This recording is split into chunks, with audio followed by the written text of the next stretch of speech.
So imagine this. You're in the mountains of Afghanistan, night sky, silent, cold, and then machine guns rip the silence apart. Red tracer rounds cut through the dark sky like fire.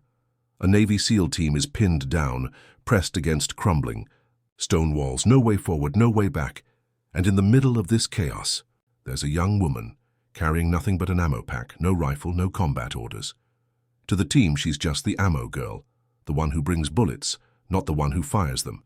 A SEAL yells at her, "Stay out of the way! This isn't your fight!" But then it happens.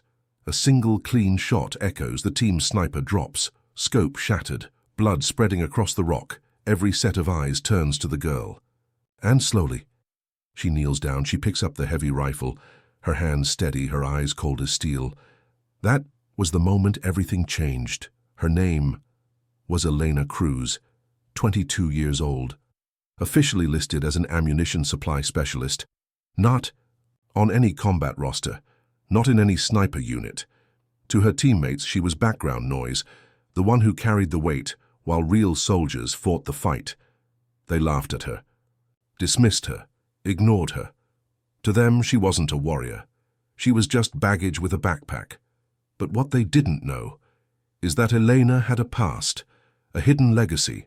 Her father, Carlos Cruz, a legendary Marine scout sniper, 3 combat tours, dozens of confirmed kills, and when Elena was just 10 years old, he started teaching her, not because he wanted her to be a soldier, but because he wanted her to understand something deeper.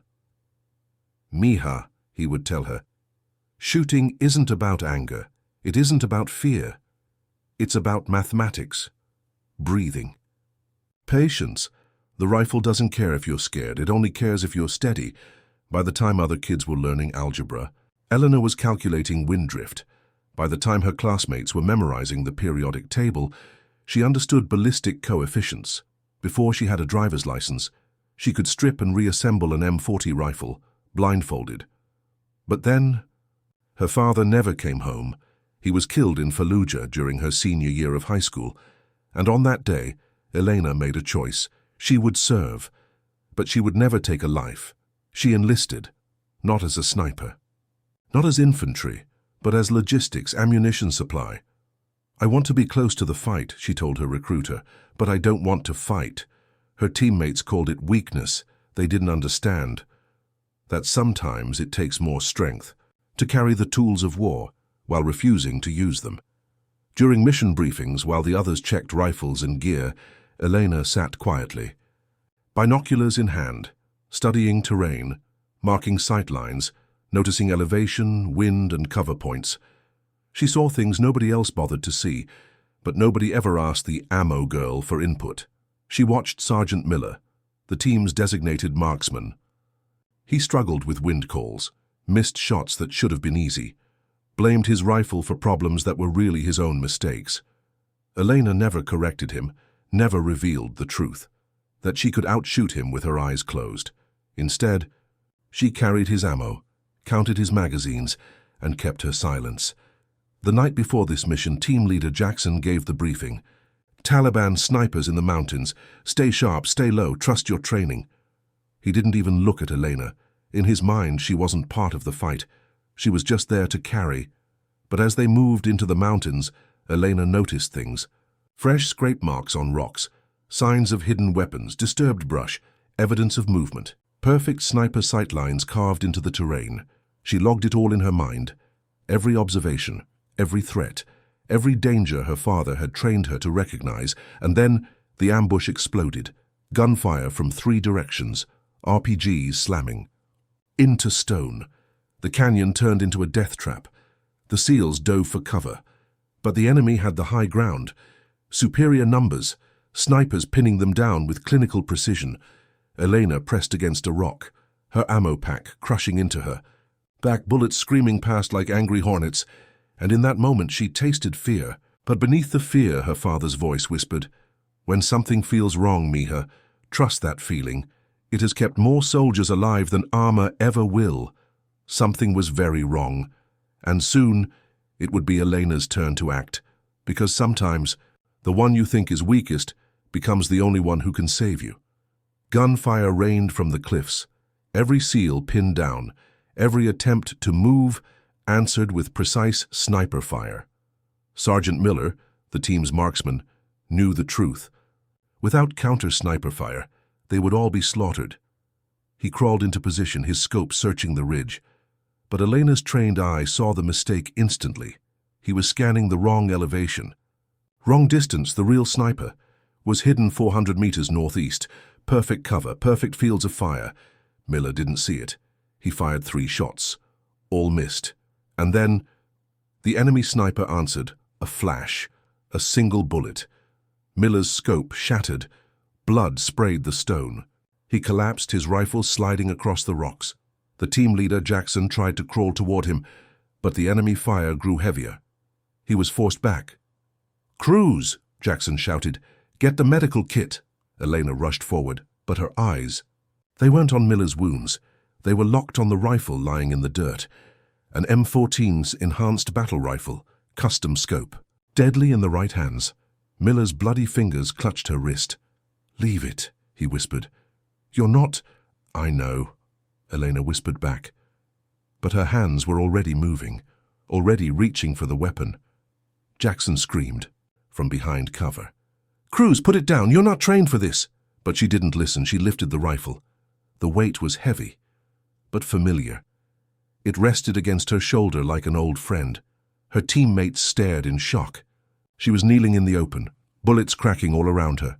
Yet her movements, calm, steady, methodical. Bolt open, round checked, scope adjusted, trigger tested.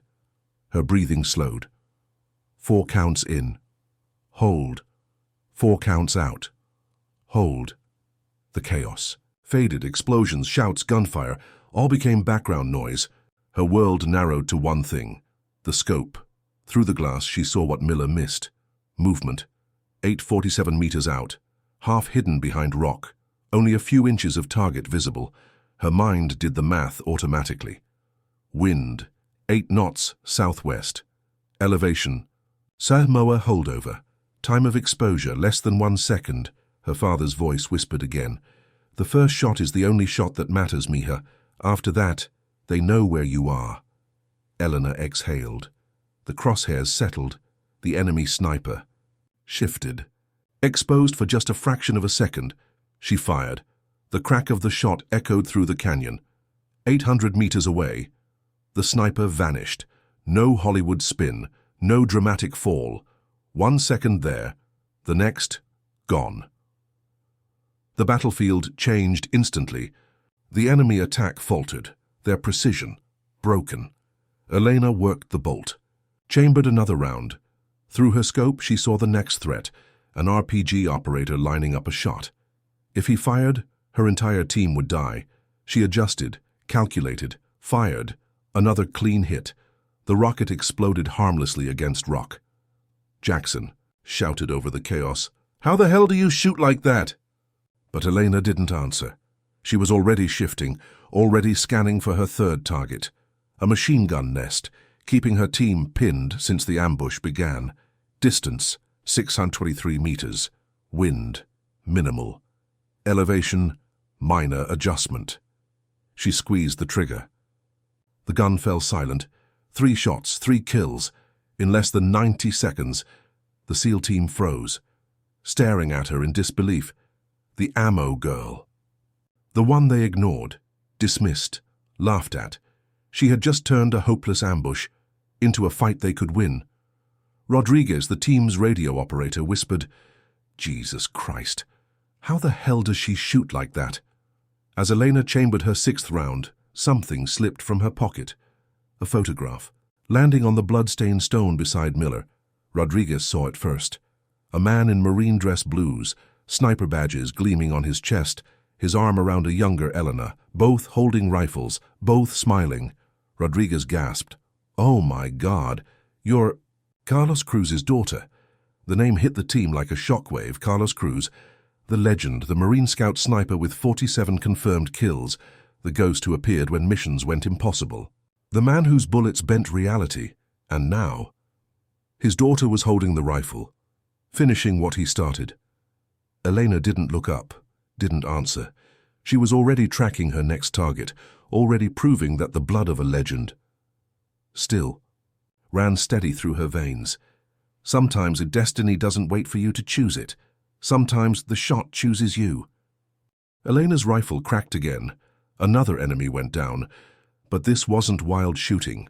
Every bullet was calculated, every breath timed, every movement precise.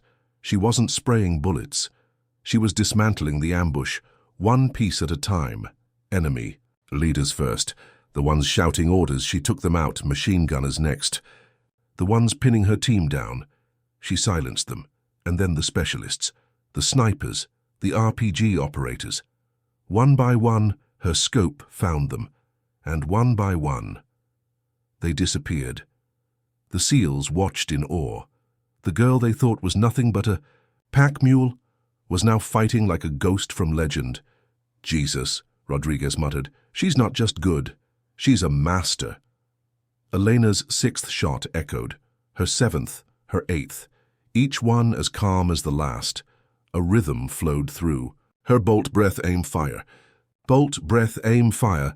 Her father's training wasn't gone. It was alive in her hands, and then something happened. A small photograph slipped from her chest pocket. It fluttered onto the blood-soaked stone. Rodriguez's eyes locked on it. He picked it up with trembling hands. A man in dress blues, sniper badges shining. His arm wrapped around a younger Elena, both smiling, both holding rifles. Recognition slammed into him. "Oh my God," he whispered. "You're Carlos Cruz's daughter." The name cut through the battlefield like thunder. Even in the chaos, every SEAL froze. Carlos Cruz, the sniper legend. 3 deployments, 47 confirmed kills. A ghost who always struck when the impossible needed to be done. And now, his bloodline was here. His daughter, carrying the rifle, carrying his legacy. But Elena didn't answer, didn't acknowledge the revelation. Her eye stayed locked on the scope. Her finger steady on the trigger. Another commander revealed himself for just a second. She tracked him, predicted his movement, and pulled the trigger. Perfect shot. The man dropped. Jackson crawled closer, eyes wide. "Why didn't you tell us? Why just carry ammo instead of—" Elena spoke for the first time, her voice calm, even almost cold. "My father taught me shooting isn't about taking lives, it's about mathematics. Breathing. Patience." She adjusted her scope. Tracked another sniper trying to flank. "I enlisted to carry ammunition," she continued, "because I wanted to be near the fight and without fighting." She exhaled, pulled the trigger.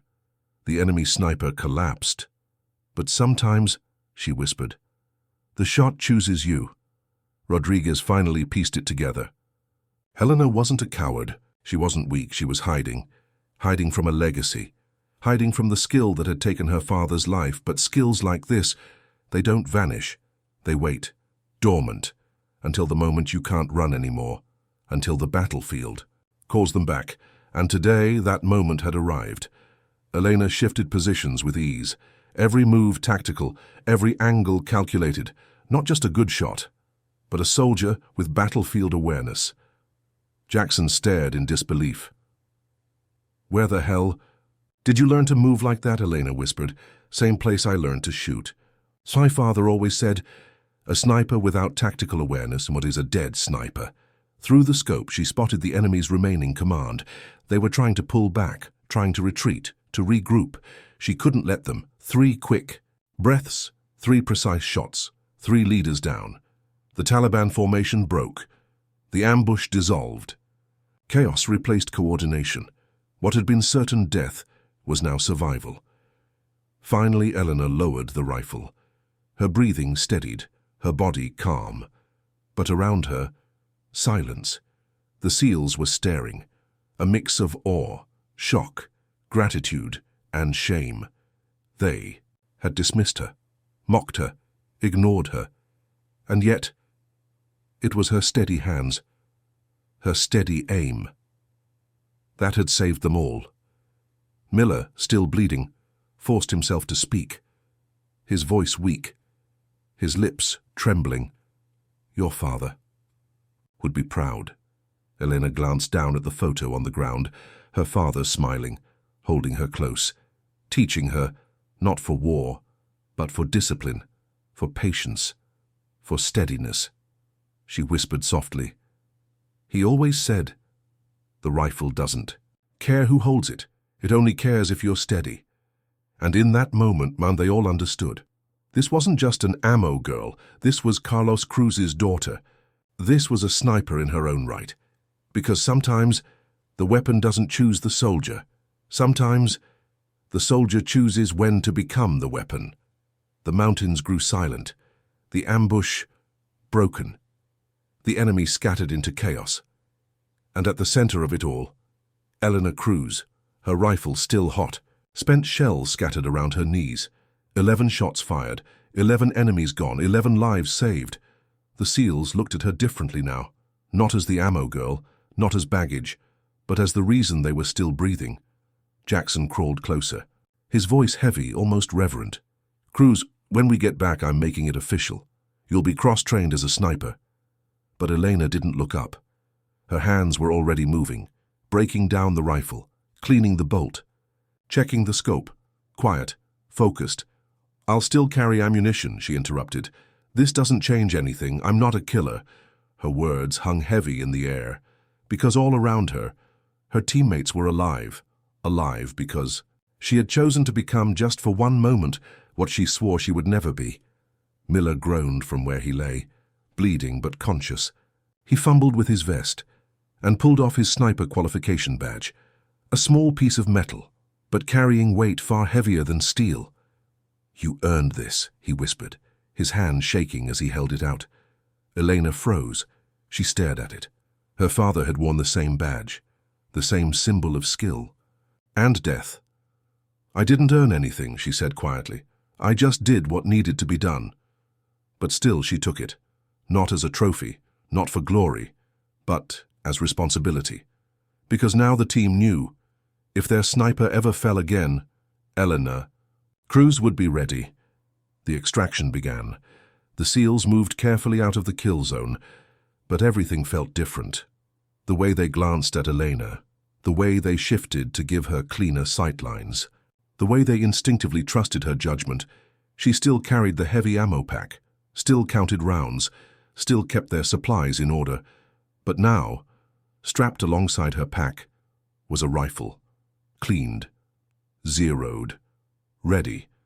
The ammo girl was no longer just ammo. She was insurance. She was the silent guardian.